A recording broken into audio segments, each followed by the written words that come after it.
Assalamualaikum warahmatullahi wabarakatuh. Selamat siang dulur. Alhamdulillah bisa berjumpa kembali dengan saya di video ini. Alhamdulillah di hari ini diberi kecerahan sehingga aktivitas saya berjalan sesuai planning saya. Alhamdulillah. Nah, hari ini usia 34 hari setelah tanam. Untuk bawang merah saya sudah saya spray insektisida, fungisida sama nutrisi dulur. Nah, terkadang saya mau menyampaikan bahwa campur-mencampur itu saya tidak menyampaikan bahwa A, B, C, D itu harus dipisah, tidak loh. Saya cuman menyampaikan itu ibaratnya satu, fungsinya kita spray itu kita tuh fokus ke apa dulu, yang pertama. Yang kedua, usahakan dengan berbeda golongan, dengan berbeda cara kerja itu harus dipisah. Seperti insektisida, kontak dengan kontak itu diusahakan pilih salah satu.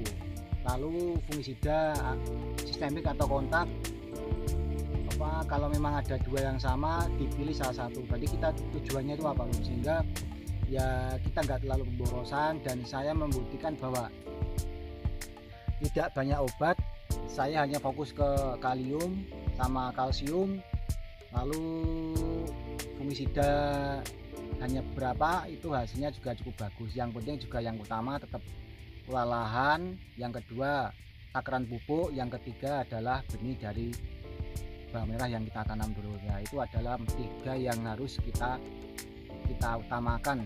Tadi yang pertama olah lahan, yang kedua benih, yang ketiga adalah nutrisi yang tepat atau takaran pupuk yang tepat. Nah, itu adalah tip yang harus kita jaga, harus kita pahami dalam menanam bawang merah. Nah, kita lihat dulu obat apa saja yang akan saya gunakan dulu ya. Nah, ini dulu obat yang saya gunakan di hari ini.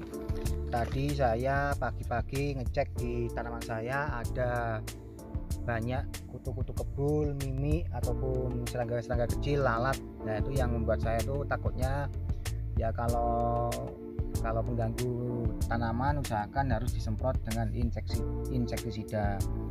Saya gordonnya habis, tinggal ini saya juga nggak beli. Saya juga ingin mengetahui kemampuan dari SPP Citropin Plus. Nah, ini saya tunggalkan lur. Saya tunggalkan dengan takaran 20 ml per tangki per 15 liter lur. Nah, ini saya gunakan. Ini kayaknya masih 500 ml lur ini. Nanti bila pun memang ini bagus, nanti saya di akhir tanam ini saya akan sampaikan ini bagus lur, bisa dibeli. Tapi kalau ini kurang bagus ya saya sampaikan ya apa adanya, yang namanya mencoba ya. Cuman untuk sampai saat ini ya alhamdulillah ya performanya untuk Citropin Plus ini cukup bagus lur, saya lihat. Karena tanaman saya juga alhamdulillah juga masih aman dari serangga. Adapun 1-2 tak ada masalah lur, tak ada masalah. Yang kedua saya tetap pakai Explore Diviconazole 250 EC. Nah, ini saya gunakan untuk menghentikan pertumbuhan di mana daun yang saya sudah terasa tinggi mau saya stop biar langsung lari ke tumbuhan dulu. Nah, kalau yang sudah di umur 35an ataupun umur 30 masa pembuahan baru pakai yang EC lur. Terkadang petani sekarang masih kecil dipakai yang EC, masih kecil dipakai yang EC ya bener lur, nggak tumbuh-tumbuh. Tapi nanti bila daunnya nggak terlalu lebat, itu biasanya anaknya nggak banyak, hanya 8, 7 ya, tapi aman lur, kokoh aman, tapi daunnya nggak bisa panjang. Cuman kalau memang setelan saya lur, nah kayak setelan gini lur, ini kan setelannya kenceng lur. Ini kalau dulurku pakai Diviconazole ataupun pakai Remazole, daunnya saya yakin nggak bisa sampai seperti ini. Dia akan lebih pendek, pupus juga nggak banyak, tapi popornya akan lebih besar karena dalam waktu usia pertumbuhan itu ditekan sama golongan triazole. Nah, kalau saya loskan lur. Saya memakai Diviconazole dari Marvis Duo, memakai hanya 125 gram. Cuman itu SC lur, bukan EC. Saya memakai yang SC suspensi. Ya ini kan emulasi EC. Nah, beda lur ya. Setelan saya memang beda. Saya di umur di bawah 20 sampai 25 saya lebih condong ke golongan SC.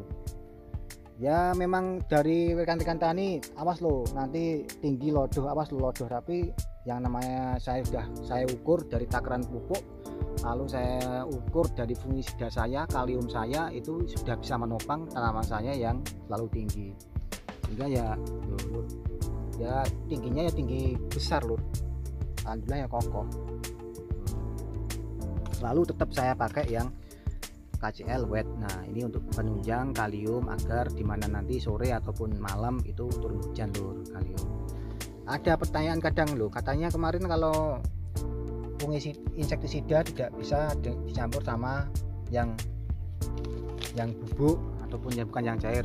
Ya kalau memang pakai gordon, pakai yang kimia, usahakan tidak memakai yang kayak gini lur, bubuk atau kristal gini, pakailah yang cair, karena takutnya kalau kita belum uji coba nutrisi apakah bisa dimix dengan insektisida, itu takutnya akan mengurangi kualitas dari daya bunuh insektisidanya. Cuman kalau yang pakai SPP ini, saya sudah masuk di grup, saya sudah mengikuti grup di mana dari produk ini bisa digunakan dicampur dengan fungisida ataupun pupuk daun ataupun insektisida. Nah, ini pupuk daun, fungisida, dan jangan yang sudah biasa dispraykan. Saya gitu lur. Pada intinya memang saya ini hari ini memang fokusnya 3 lur. 3 tuh yang pertama, 1 Citrobin Plus untuk kontak langsung kutu-kutu yang sembunyi di daun, terbang langsung saya hantam, karena saya nggak pakai sistemik karena tidak ada ulat yang ada di daun lur. Nah terkadang jurku kalau memang memakai yang sistemik ya eman-eman lur, nggak usah dipakai. Kalau saya ya kita lihat di lahan, kalau memang pantauannya memang banyak yang di luar, pakai yang kotak aja lur, tambah dosis sudah. Tapi kalau memang sudah di dalam, sistemiknya dipakai, kontaknya dikurangi. Nah, yang kedua, Explore ini saya gunakan karena saya pengen menghentikan laju dari daun, pertumbuhan daun ke atas itu akan menjalur ke buah. Berarti golongan triazol ini yang difekonazolnya 250 EC ini atau gram ini bisa menghentikan pertumbuhan yang seharusnya pupus daunnya ke atas, dia akan menebalkan daun dan akan turun ke buah. Nah ini gunanya Explore. Saya gunakan EC di usia 30 sampai panen. Ya kala-kala juga saya masukkan yang SC lur, yang suspensi. Perekatnya hanya 3 mili lur, saya 3 mili maksimal 5 mili karena daunnya saya lihat kok sudah semu kuning-kuning. Nah, sekali lagi kalau spray pada intinya fungsinya apa dulu dijelaskan, nanti kalau memang sudah fix baru kita aplikasikan lur. Nggak usah terlalu banyak bawa obat ataupun beli obat yang macam-macam. Nanti kalau obatnya belum dipakai malah bingungnya malah lagi obat baru nggak dipakai, malah belum tahu kasihannya. Nggak usah lur, wis cukup yang kita ketahui tatak aja lur. Nah itu dari pesan dari saya lur. Nah untuk takarannya dulu, untuk rajaan saya yang pertama saya pakai SPP dengan takarannya 20 mili per tangki atau 15 liter sesuai panduannya dari obat tersebut.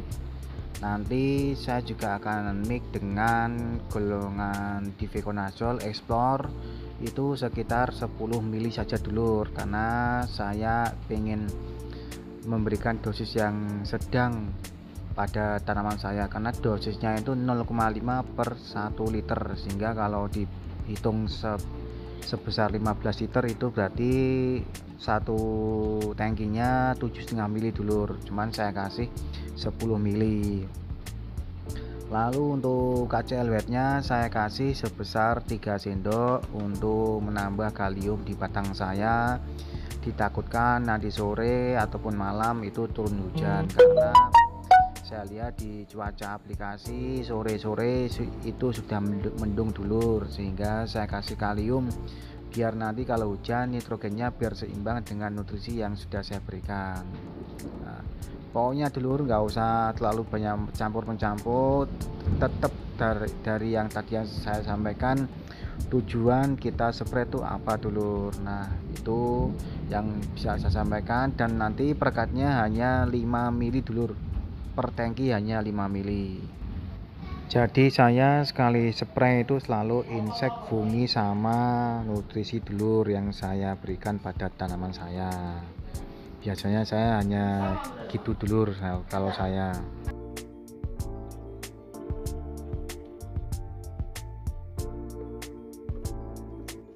Nah lur, pada usia 30-40 ini jangan sampai kita gencar-gencarnya itu obat nutrisi daun ataupun buah, karena ya sekali lagi cuaca harus diperhatikan dulur. Kita bisa mengegas nanti di umur usia 40-50 hari pasca akan panen, sehingga kita tahan dulu, kita masih fungisida yang protektif, perlindungan untuk tanaman agar sampai umur 40 hari itu masih kondisi aman dan tidak ada masalah atau terkena jamur ataupun terkena organisme mengganggu tanaman. Pada dasarnya dulur ya 2 hari ataupun interval 3 hari itu adalah rutinitas spray yang harus kita berikan pada tanaman, mengingat ini adalah musim penghujan, sehingga tetap setiap penyepraian kalau bisa berilah fungisida, entah itu kontak ataupun sistemik. Yang penting ya kita memberikan suatu obat jamur ke tanaman dulur, sehingga ya saya kira ini adalah hal yang harus saya sampaikan. Tidak usah terburu-buru memberikan seperti obat-obat yang belum perlu lur, sementara disimpan dulu, tapi berilah obat-obat yang saat itu dibutuhkan. Nah saran saya seperti itu lur, saran saya, karena 40-50 nanti pengisian umbinya akan sangat cepat dulur, sehingga nanti kita bisa pandu dengan nutrisi yang dari sprayan lewat daun, yang itu bisa membuat juga tanaman kita menjadi super dor ataupun super lah lur, ibaratnya lur. Ya ini saya sampaikan sesuai dari aplikasi saya atau pengalaman saya yang dulunya yang 30-40 saya gembor, saya gaskan lur. Tahu-tahu di umur 40 yang waktu pengisian umbi itu tahu-tahu banyak yang lodoh, rebah lur, sehingga sudah saya amati bahwa umur 40 ke 50 itu adalah 10 hari yang harus kita kuatkan, entah itu nutrisinya, entah itu fungisidanya, yang penting kita tambah dosis yang paling tertinggi lah lur, karena daun juga sudah tebal, sudah pengisian umbi sudah turun ke bawah, sehingga ya itu adalah untuk mengimbangi tanaman agar tidak terjangkit bahaya-bahaya serangan spora ataupun cendawan jamur yang ada di sekitar alam kita atau sekitar di lahan kita dulur. Ya ini pesan dari saya lur, yang penting dulur yakin saja pakai obat itu, tidak usah memakai 2 obat yang golongannya sama, lebih baik satu obat tapi takaran dosisnya ditambahi, itu malah lebih bagus lur kalau saran saya.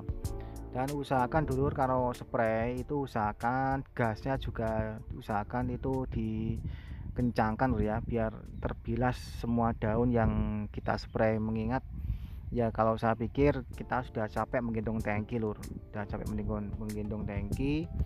Ya saran saya ya kalau bisa ya langsung maksimalkan dulur, dan sekali lagi usahakan untuk penyepraiannya di bawah pukul jam 9 pagi ataupun maksimal jam 9 pagi agar fotosintesis tanaman itu bisa berjalan sesuai harapan.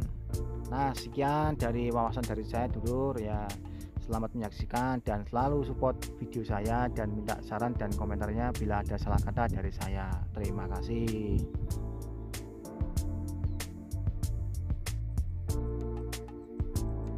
Nah lur, terima kasih untuk video di hari ini ya. Alhamdulillah bisa share lagi ya. Kalau ada masukan inputan ya mau dikomentari, karena saya juga masih banyak belajar, masih banyak kekurangan ya. Setidaknya saya mencoba untuk meminimalisir fungisida, insektisida, dan penanganan dalam merah yang sudah saya lakukan bertahun-tahun, sehingga dulu yang pemula atau yang sudah senior ya mohon dikoreksi kami ini yang mungkin masih ada kekurangannya. Ya mudah-moga keberkahan ilmunya juga kita akan terapkan ke orang lain, Bro. Ya terima kasih, saya Doni dari Ponorogo. Saya pamit, kita berjumpa lagi di video berikutnya. Wassalamualaikum warahmatullahi wabarakatuh.